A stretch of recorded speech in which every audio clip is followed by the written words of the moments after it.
Madeline slammed the door of her grandmother's sprawling Victorian home in suburban Chicago, her hands trembling as she clutched the faded apron strings. "You're nothing but the help around here, Maddie. Don't forget your place." Her aunt's venomous words echoed in her mind, slicing deeper than any knife. But as tears blurred her vision, she caught sight of Cora's gentle smile from across the room. A beacon in the storm that promised secrets yet untold. Madeline Harper had always felt like an outsider in her own family. Growing up in the windy outskirts of Chicago, where the winters bit hard and the summers hummed with backyard barbecues, she learned early on that love came with conditions. Her parents, devout Midwestern conservatives, had shipped her off to live with Grandma Evelyn at 16 after discovering her secret. A stolen kiss with a girl from school. "We can't have that under our roof," her mother had said, her voice cold as Lake Michigan in January. So Madeline packed her bags, leaving behind the life she knew for the creaky old house on Elm Street, where Grandma Evelyn ruled with a mix of stern wisdom and hidden warmth. First it was a refuge. Evelyn, a widow who'd built a small fortune through savvy real estate investments during the post-war boom, treated Madeline like the granddaughter she adored. They spent evenings baking apple pies from scratch, the kitchen filled with the scent of cinnamon and stories of Evelyn's youth in the roaring 20s. But as the years passed, the rest of the family, Madeline's aunts, uncles, and cousins, began to encroach. They saw Evelyn's declining health as an opportunity, whispering about inheritances and who deserved what. And Madeline? To them, she was just the live-in caregiver, the help who changed bedpans and cooked meals without complaint. It was during one of those endless family gatherings, a boisterous Thanksgiving in 2024, that Madeline first met Cora. Cora Bennett was the new neighbor, a vibrant artist from New York who'd moved to Chicago to escape the city's chaos and find inspiration in the Midwest's quiet charm. With her wild curly hair, paint-splattered jeans, and a laugh that could light up the darkest room, Cora crashed into Madeline's world like a summer storm. She showed up at Evelyn's door with a homemade pumpkin pie, her eyes sparkling under the porch light. "Heard there was a feast happening, mind if I join?"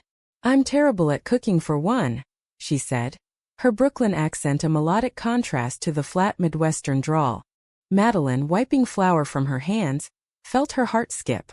For the first time in years, someone looked at her not as the dutiful granddaughter or the family pariah, but as a woman beautiful, capable, and worthy.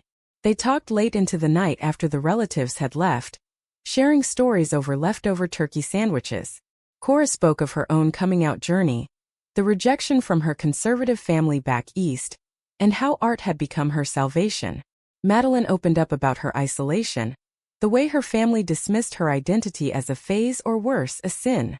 "They act like I'm invisible," Madeline confessed, her voice barely above a whisper. Cora reached across the table, her fingers brushing Madeline's. "You're not invisible to me."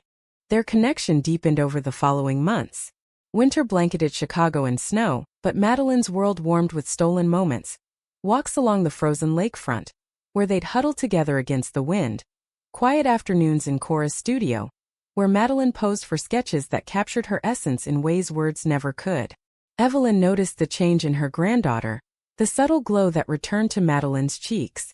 "That girl's good for you," Evelyn said one evening, her frail hand patting Madeline's. "Don't let the family fools dim your light." But the family fools were relentless. Aunt Lydia, the self-appointed matriarch, spearheaded the campaign to undermine Madeline. "She's not even blood in the way that counts," Lydia sneered at family meetings, conveniently forgetting that Madeline was Evelyn's only direct grandchild from her late son.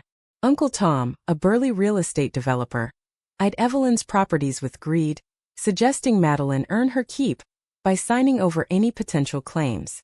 Cousins whispered behind her back, their laughter a cruel symphony during holidays. Madeline endured it all for Evelyn's sake, biting her tongue as she administered medications and read aloud from old novels. Cora became her anchor.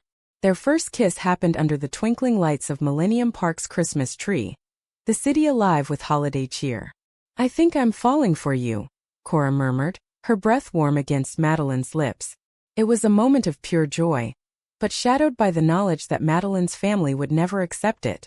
When Lydia caught wind of the relationship, spying them holding hands at a local cafe, she exploded. "You're bringing shame to this house. Grandma doesn't need your kind of drama." The word stung, but Madeline stood tall.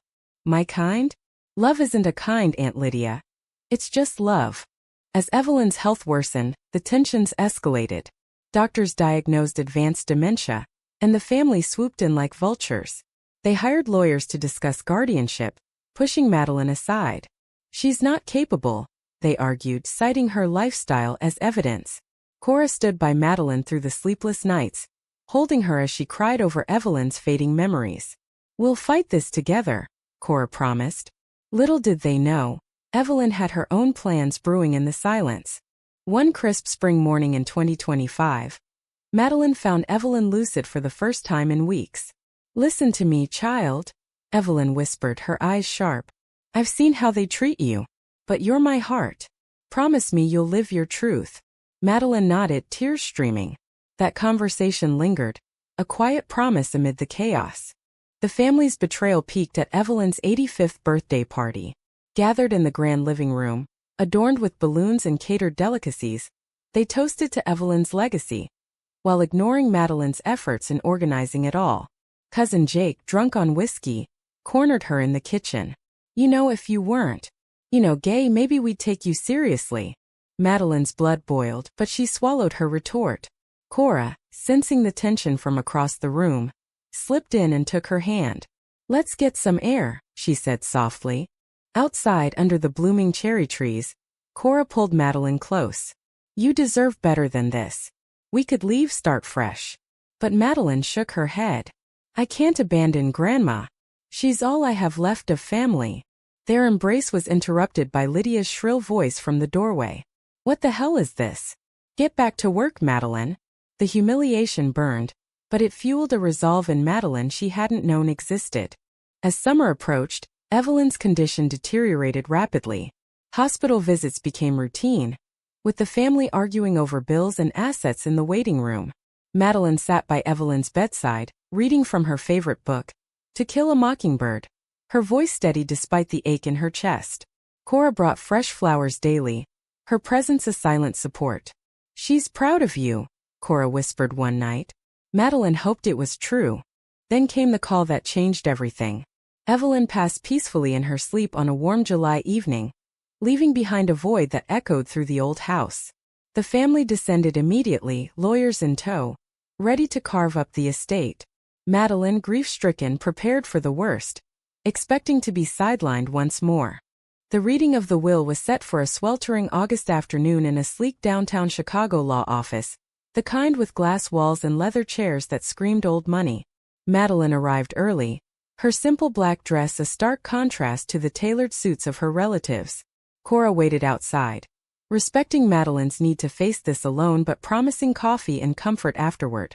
As the family filed in, Aunt Lydia with her perpetual scowl, Uncle Tom rubbing his hands eagerly, cousins checking their phones, tension hung thick in the air.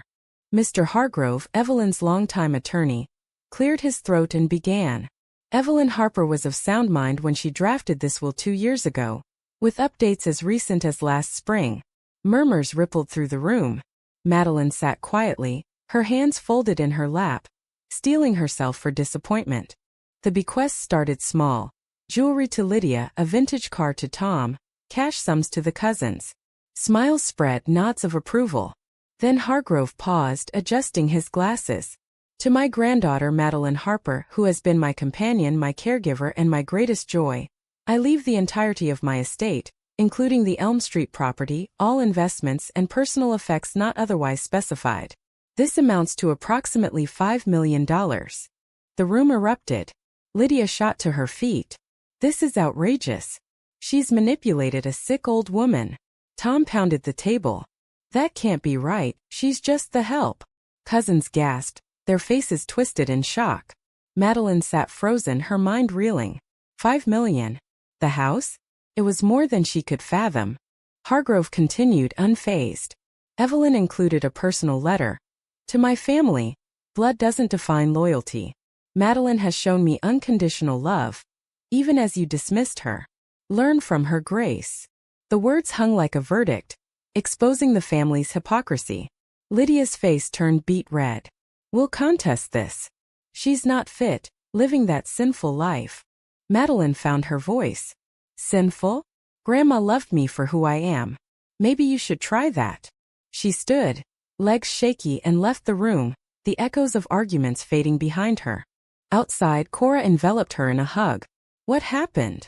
Madeline, tears flowing, explained. Cora's eyes widened. She saw you, Maddie. She really saw you. They walked to a nearby park, the Chicago skyline gleaming under the sun. For the first time, Madeline felt seen, not as the help but as the heir. But the victory was bittersweet. The family didn't back down easily. Lawsuits loomed, with accusations of undue influence flying like daggers. Lydia hired private investigators, digging into Madeline's life, even harassing Cora at her studio.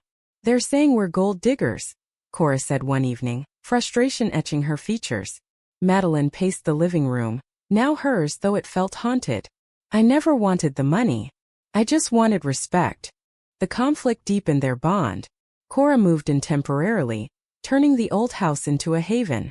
They painted walls in soft pastels, hung Cora's artwork, and created a space that breathed love. Evenings were spent cooking Italian dinners, dancing to jazz records Evelyn had loved.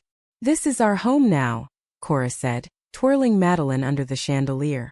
Yet shadows lingered. Anonymous letters arrived filled with hate. Freak. You don't deserve this. Madeline's resolve hardened. She hired her own lawyer, a sharp woman from a pro-LGBT firm, who built a case around Evelyn's video testament, recorded lucidly, affirming her wishes. Madeline is my family, Evelyn said on tape, her voice firm. The rest of you? Learn humility. As autumn leaves fell, the court date approached. Madeline testified, her voice steady. Grandma taught me strength. She accepted me when no one else did.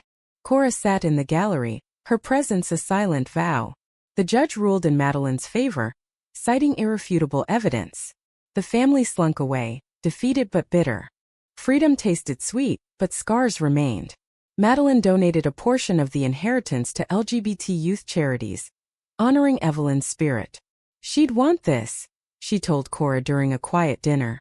Cora nodded, her hand over Madeline's. You're building something beautiful from the pain. Their relationship blossomed amid the resolution. Weekend trips to Lake Michigan, where they'd watch sunsets paint the water gold.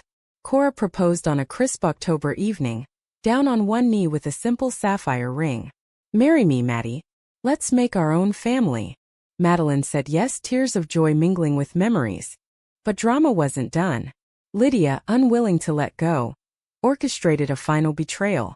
At a family reunion Madeline reluctantly attended for closure, she overheard Lydia plotting with Tom to sabotage the house sale. Madeline planned to downsize. A little fire could change everything, Lydia whispered. Horrified, Madeline confronted them. Haven't you done enough? The room fell silent, eyes on her. Cora by her side spoke up. This ends now.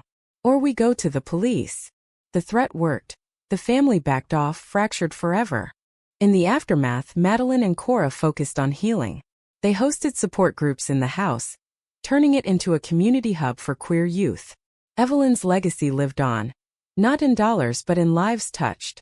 As winter returned, Madeline reflected on the journey, from outcast to empowered. Grandma shook us all, she said to Cora, cuddled by the fire. And I'm grateful. With the legal battles behind them, Madeline and Cora embraced a new chapter. The Elm Street house, once a symbol of duty, transformed into a canvas for their dreams. Cora's studio expanded into the sunroom, where light poured in like liquid gold, inspiring paintings that captured the essence of their love, subtle strokes of resilience amid vibrant colors. Madeline, flush with inheritance, quit her part-time job at the local bookstore and pursued a degree in social work online, aiming to help others like her younger self. Yet echoes of betrayal lingered. Phone calls from cousins came sporadically, laced with faux apologies and subtle pleas for money. We're family after all, one said. Madeline hung up, her heart armored. Cora noticed the toll. You don't owe them anything, she reminded, massaging Madeline's shoulders after a long day. Their wedding planning became a joyful distraction. They envisioned a small ceremony in Grant Park, surrounded by cherry blossoms in spring. Friends from Cora's art circle and Madeline's new classmates formed their chosen family. Invitations went out, but none to the Harpers. A deliberate cut that stung but liberated. Drama resurfaced when Lydia showed up unannounced one rainy evening. Soaked and defiant, she stood on the porch. "I need to talk." Madeline hesitated, then let her in. Cora hovered nearby, protective. Lydia's eyes darted around the refreshed home. "You've changed everything." Madeline crossed her arms. "Grandma left it to me. What do you want?"